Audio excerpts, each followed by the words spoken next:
Welcome to my YouTube channel Shreyas classes. हमने business का एक चैप्टर स्टार्ट किया हुआ है ऑलरेडी। चैप्टर का नाम है डायरेक्टिंग। डायरेक्टिंग में हम उसके एलिमेंट्स कर रहे थे। एलिमेंट्स ऑफ डायरेक्टिंग 4 थे, जिसमें से एक एलिमेंट सुपरविजन का हमने कंप्लीट कर लिया था और सेकंड एलिमेंट मोटिवेशन आज हमने स्टार्ट कर चुके हैं उसे भी, उसको कंटिन्यू करना है मोटिवेशन को। बेटा मोटिवेशन का मतलब क्या था, मैंने आपको बताया था। Motivation is the psychological process that encourages और energises the people to do the work to the best of their ability. ये ऐसी चीज है जिसमें हम लोगों को मोटिवेट यानी इन्फ्लुएंस करते हैं, एनकरेज करते हैं कि वो अपना काम अपनी बेस्ट एबिलिटी से परफॉर्म कर सके। फिर इस मोटिवेशन के हमने 5 फीचर्स याद करे थे, जिसमें हमने शॉर्ट फॉर्म बनाई थी PCGDP। P stands for psychological process. देखो PCGDP, 2 P हैं, साइकोलॉजिकल प्रोसेस और दूसरा positive as well as negative. C से कॉम्प्लेक्स, G से बताओ जी से क्या है इसका गोल ओरिएंटेड प्रोसेस और dynamic and continuous process.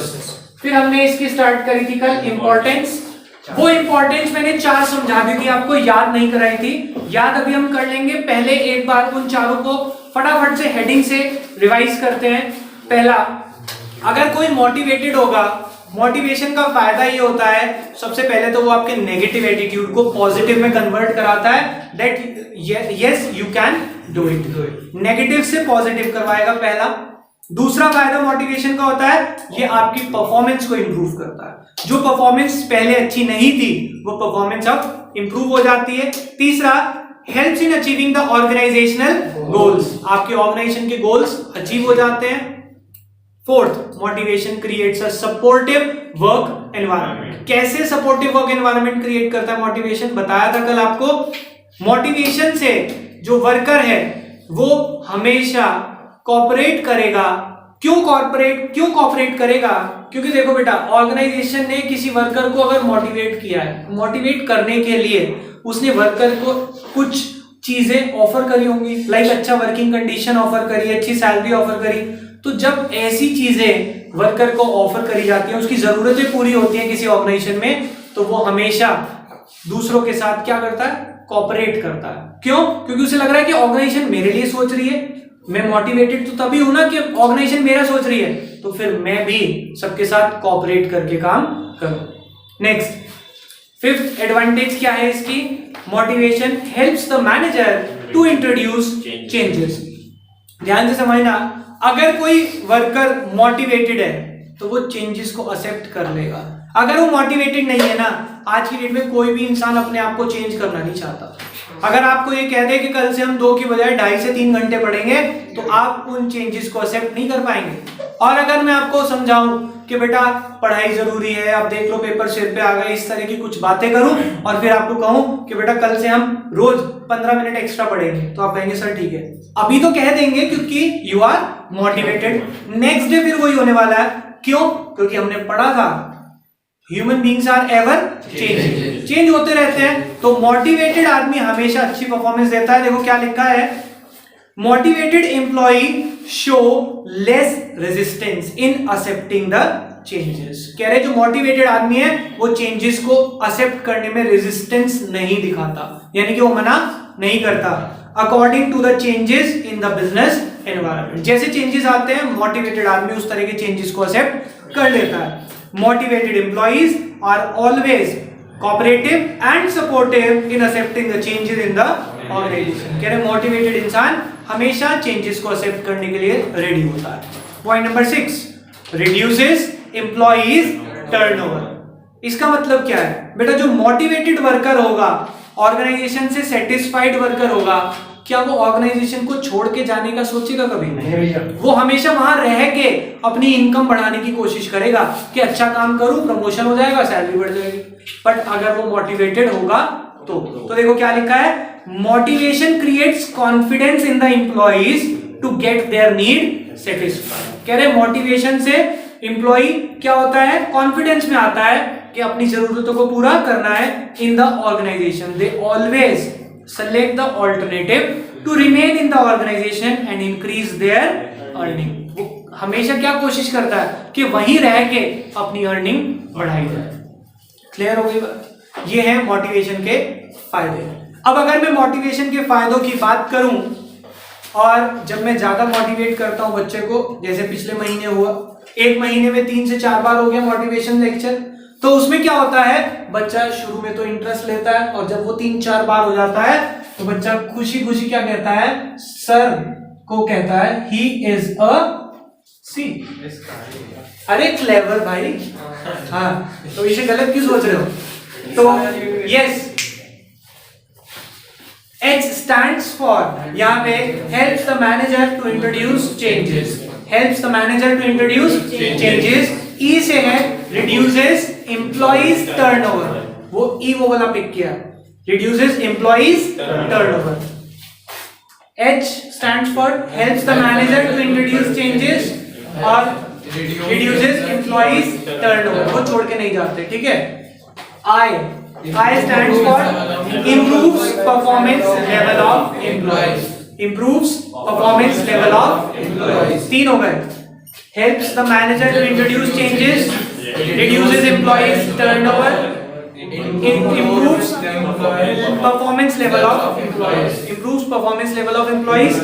S से क्या है आपका, creates supportive work environment, creates supportive work environment। 4 हो गए। A से क्या है, helps in achieving organizational goals, helps in achieving organizational goals। 5 के 5 रिवाइज करते हैं। Helps the manager to introduce changes, reduces employees turnover, reduces employees turnover। I से improves performance level of employees, improves performance level of employees। S से create supportive work environment। A से जो है helps in achieving organizational goals, helps in achieving organizational goals। C changes the negative attitude to positive attitude। आगे topic सुनते हैं, बहुत easy topic है। मैंने अभी बताया कि किसी को अगर आपने मोटिवेट करना है, तो आपको बताया था कि मोटिवेट करने के लिए हमें मोटिवेटर्स चाहिए होते हैं। क्या चाहिए होते हैं? मोटिवेटर्स। मोटिवेटर्स 2 तरह के होते हैं बेटा, एक होते हैं फाइनेंशियल और एक होते हैं नॉन फाइनेंशियल। फाइनेंशियल मोटिवेटर क्या होते हैं, देखो किसी को भी अगर आपने मोटिवेट करना है, किसी को एनकरेज करना है कि वो काम वो करे, तो उसे उसका फायदा दिखाना पड़ेगा ना। अब वो फायदा क्या हो सकता है, पैसों की फॉर्म में भी हो सकता है, और कुछ लोगों के लिए पैसा हर चीज हर बार मोटिवेट नहीं करता। कुछ लोगों के लिए पैसा होता है क्योंकि उनको पैसों की जरूरत है, या उनको पैसे ज्यादा अच्छे लगते हैं, पर कुछ लोग पैसों से ज्यादा और भी चीजों को इंपॉर्टेंस देते हैं। अगर मैं बात करूं आज की डेट में, अगर मैं आपको मोटिवेट करना चाहूं, तो पैसे तो बेटा देने नहीं वाला, ये तो तुम्हें ही पता है। देखो सिंपल सी बात है, पैसे मैं वैसे भी नहीं ऑफर करूंगा आपको, और दूसरी बात कहीं ना कहीं आप लोग भी फाइनेंशियली अपने घर से अच्छी फैमिली से बिलोंग करते, तो पैसे मेरे से लेना भी आपको अच्छा लगेगा, क्योंकि आप कहेंगे सर हमने इन रिटर्न किया क्या है, किस बात के लिए पैसे। अब बात आती है फिर मैं आपको कैसे मोटिवेट करूं। पैसों के अलावा भी एक चीज होती है, that is the psychological ways to motivate a person. Psychological मतलब दिमाग की सोच पड़े, कि आज की डेट में साइकोलॉजिकल फैक्टर भी मोटिवेट करते हैं। साइकोलॉजिकल फैक्टर जैसे कि अगर हम बात करें, जो इमोशनल फैक्टर्स होते हैं, और मैं हमेशा जब भी मोटिवेट करने की कोशिश करता हूं, आपने देखा होगा अगर कभी एनालाइज किया हो, हमेशा इमोशनल फैक्टर को पकड़ा जाता है। फैमिली से बात करी जाती है, रिजल्ट की बात करी जाती है, वर्स्ट सिचुएशंस की बात करी जाती है कि अगर ऐसा हुआ तो क्या होगा। तो जब मैं ऐसी बात करता हूं तो मैं पैसों की बात नहीं कर रहा, उस चीज को पैसों में मेजर नहीं किया जा सकता, तो वो कौन से हो गए, नॉन फाइनेंशियल मोटिवेटर्स।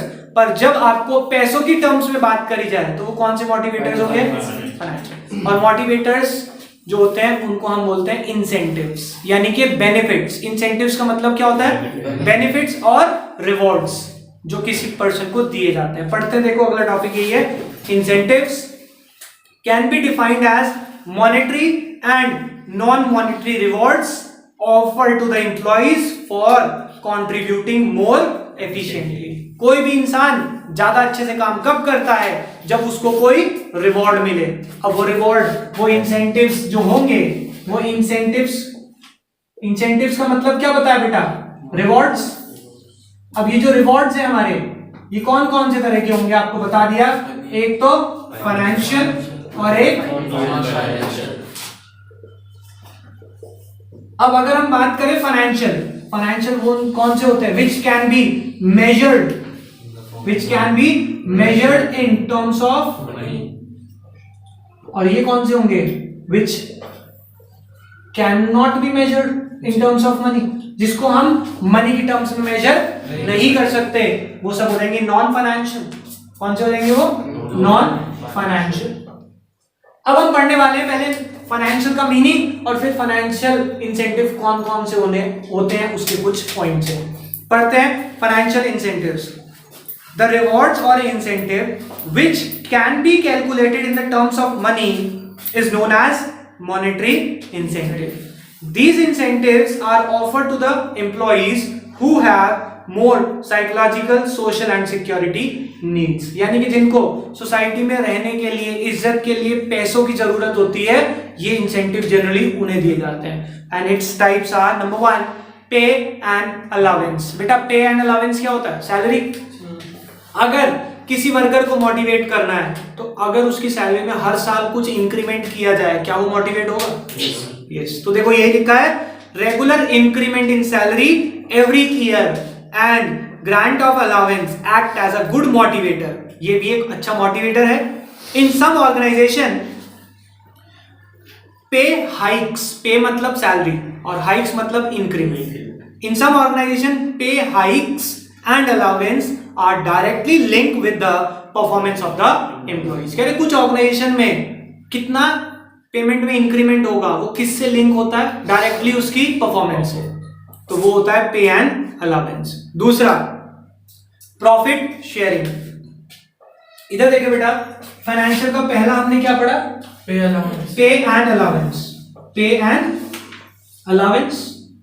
दूसरा प्रॉफिट शेयरिंग। अब प्रॉफिट शेयरिंग का मतलब समझते हैं बेटा। पहले प्रॉफिट शेयरिंग का मतलब है कि कुछ ऑर्गेनाइजेशन ना एक टारगेट सेट कर देती है कि हमें इस साल 10% का प्रॉफिट कमाना है। अगर उससे ज्यादा कमाया, कैसे कमा सकते हैं? वर्कर ने अच्छा काम किया और उससे ज्यादा कमाया, तो जितना भी एक्सेस कमाएंगे it will be distributed among the workers. उसे हम एम्प्लॉइज में ही बांट देंगे। That is the profit sharing. समझ आ गई बात? पढ़ते हैं, देखो क्या लिखा है। The organization offer share in the profit to the employee as a common incentive। कह रहे हैं वो शेयर बांटते हैं as a common incentive for encouraging the employees for working efficiently। Full stop। Under this scheme, generally the companies fix a percentage of profit। कह रहे हैं इसमें जनरली क्या कंपनी फिक्स करती है? Percentage of profit. And if profit exceeds then the surplus is distributed among the employees। और अगर profit उससे ज्यादा हो जाए तो वो प्रॉफिट हम एम्प्लॉइज में डिस्ट्रीब्यूट कर देते हैं। क्लियर हो गई बात? आ गया समझ? इसको हम क्या बोलते हैं? Profit sharing. नेक्स्ट इज को पार्टनरशिप, या फिर इसको हम स्टॉक ऑप्शन भी बोलते हैं। क्या बोलते हैं? Stock option. स्टॉक ऑप्शन का मतलब क्या होता है बेटा? यहाँ पे स्टॉक का मतलब है शेयर्स। स्टॉक का मतलब क्या है यहाँ पे? शेयर्स। इधर समझेंगे, कुछ कंपनीज क्या करती हैं, अपने एम्प्लॉइज को कहती हैं, जैसे आज का डेट है बेटा 20 फरवरी 2021। कंपनी ने अपने वर्कर को कहा 3 साल तक अगर आप हमारे साथ रहेंगे, यानी कि 3 साल पूरे कब होंगे? 19 फरवरी 2024। अगर आप हमारे साथ 3 साल काम करेंगे तो तीसरे साल के एंड पे हम आपको अपनी कंपनी के 1000 शेयर देंगे। एक शेयर आज की डेट में 100 रुपए का है, लेकिन हम आपको ये शेयर 40 रुपीज में दे देंगे। कितने में? ₹40। अब देखिए 1 लाख वाले शेयर एम्प्लॉइज को ऑफर कर दिया कितने में? 40,000 में। अब वर्कर को क्या लगा कि अब मुझे 40,000 में 1 लाख का स्टॉक मिल जाएगा, बट वर्कर को उसके लिए कितने साल बाउंड कर लिया कंपनी ने? 3 साल के लिए वर्कर मेरे पास ही रहेगा। 3 साल के लिए वर्कर मेरे पास रहेगा। दूसरी बात, एक और फायदा दिखाया वर्कर को, समझाया कि भाई 3 साल बहुत अच्छे से मेहनत कर ले। क्यों? क्योंकि 3 साल बाद ये शेयर अगर 120, 130, 140, 200 का भी हो गया, तेरे को तो 40 में ही मिलना है। यानी कि जितनी मेहनत करेगा तेरा फायदा है। उसको ओनरशिप का लालच दे दिया, क्योंकि shareholders are the owners of the company, और कह दिया जितनी मेहनत से करेगा तेरे शेयर का प्राइस बढ़ेगा, मैंने तो तुझे 40 में ही देना है। तो ये क्या है? Stock option. ऑप्शन दिया कि 3 साल तक रहो, काम करो, आपको 100 वाला शेयर 40 में मिलेगा। समझ आ गई बात? इसको हम क्या बोलते हैं? स्टॉक ऑप्शन या फिर को पार्टनरशिप। पढ़ते हैं, देखो क्या लिखा है। Under this scheme employees are offered companies share at a price which is lower than the market price. ऐसे प्राइस पे देंगे जो मार्केट से कम होगा। Sometime management may allot the shares on the basis of incentive payable in cash. कह रहे कभी कभार जो कैश देना था उसकी बदले भी कंपनी क्या दे देती है उन्हें? Shares. The allotment creates a feeling of ownership to the employees. कह रहे हैं अब शेयर्स देने का मतलब क्या है? ओनर, वो क्या मानेंगे एम्प्लॉइज अपने आप को? ओनर्स। वो खुद को ओनर्स ट्रीट करेंगे and make them to contribute for the growth of the organisation. जब वो कहते हैं कि अब तो हम भी ओनर हैं, तो हम भी ऑर्गेनाइजेशन की ग्रोथ के लिए काम करेंगे, इससे हमारा भी फायदा है। क्लियर हो गई बात? लास्ट पॉइंट आज का जो हम कवर कर रहे हैं दैट इज द बोनस। एक बात बताएं बेटा, बोनस क्या होता है? एक्स्ट्रा पेमेंट होती है या सैलरी होती है? Extra payment. किस लिए दी जाती है? अगर कोई अच्छी परफॉर्मेंस कर रहा है लेकिन साल में एक बार, तो पढ़ते हैं यही सब लिखा है। Bonus is a one time extra reward offer to the employees for sharing high performance. ये हम एम्प्लॉइज को दे रहे हैं, किस लिए? For sharing high performance. Generally when employee reaches the target और exceed the target then they are paid extra amount called bonus. तो उन्हें हम एक्स्ट्रा पेमेंट करते हैं जिसको हम क्या बोलते हैं? Bonus. Bonus is also given in the form of free trip और पेड वेकेशन। कह रहे बोनस में हम कभी कभार क्या देते हैं? पैसे ना देके उन्हें फ्री ट्रिप दे दी, जाओ घुमाओ, या फिर घुमाओ उसकी पेमेंट हम कर देंगे, उसको पेड वेकेशन भी बोलते हैं। क्लियर हो गई बात? आज हमने इंसेंटिव्स के, फाइनेंशियल इंसेंटिव में 4 पॉइंट पढ़ लिए। फोर्थ हमने जो अभी पढ़ा दैट इज बोनस। बाकी बचे हुए पॉइंट्स हम कल कवर करेंगे नेक्स्ट क्लास में। अभी के लिए बाय।